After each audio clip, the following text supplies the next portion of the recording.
বার্নপুরে শতবর্ষ উদযাপন। আসানসোলের Burnpur boys high school, Burnpur girls high স্কুলের প্রাক্তন ছাত্রছাত্রীরা শুক্রবার স্কুল চত্বরে শতবর্ষ উদযাপন করলেন। কেক কেটে আনন্দের সঙ্গে স্মৃতিচারণ করা হয়। উপস্থিত ছিলেন প্রাক্তন ছাত্র ও প্রাক্তনী ছাত্র তথা পুরো প্রতিনিধি অশোক রুদ্র সহ অনেকেই। আমাদের এখানে পড়াশুনোর পাশাপাশি পেছনে একটা লেদ একটা কারখানার মতো ছিল, ওখানে হাতে কলমে কাজও শেখানো হতো। প্রচুর অনেক কিছু মাল্টিপারপাস এখানে ফাংশন ছিল। স্যারদেরকে মনে পড়ছে, সব স্যারদের মুখগুলো।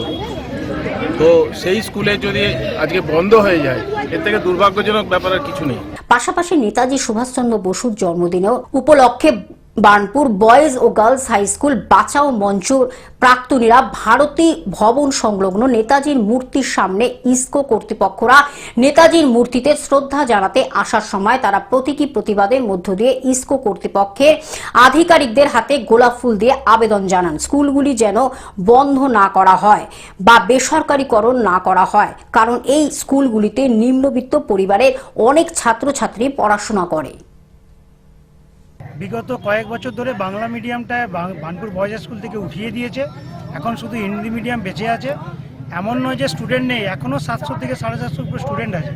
এই সমস্ত স্কুলে বার্নপুর বয়েজ এবং গার্লস, এই সমস্ত স্কুলে ইসকোর যারা কন্ট্রাক্টর লেবার, তাদের যে ছেলেমেয়েরা পড়ে, তাদের অ্যানুয়াল ফিস মাত্র 80 টাকা।